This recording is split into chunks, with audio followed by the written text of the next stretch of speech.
നമ്മുടെയും നമ്മുടെ മാതാപിതാക്കന്മാരുടെയും പൂർവികരുടെയും നമുക്ക് അറിയാവുന്ന പാപങ്ങൾക്ക് കർത്താവിനോട് മാപ്പ് ചോദിക്കണം. അപ്പൊ അമ്മയുടെ ശാപം കിട്ടിയ ഒരാളെ എനിക്ക് പരിചയമുണ്ട്. അതായത് അമ്മ ശപിച്ചിട്ടാണ് മരിച്ചത്. അപ്പൊ അദ്ദേഹം അന്ന് അത് തിരിച്ചറിഞ്ഞില്ല.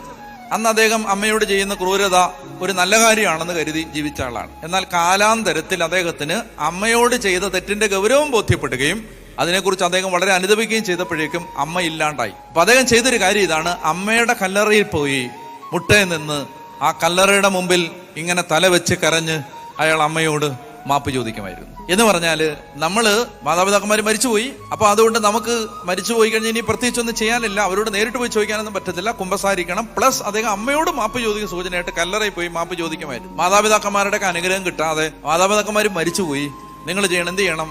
അവർക്ക് വേണ്ടി ബലിയർപ്പിക്കണം, പള്ളിയിൽ പോകണം, അവരെ അടക്കിയിരിക്കുന്ന സ്ഥലത്ത് പോകണം, അവിടെ ചെന്ന് അമ്മയോട് പറയണം. അല്ലെങ്കിൽ അവിടെ നമുക്ക് മോർട്ടൽ റിമൈൻസ് അവിടെയാണല്ലോ ഉള്ളത്. വീട്ടിലിരുന്ന് പറഞ്ഞാലും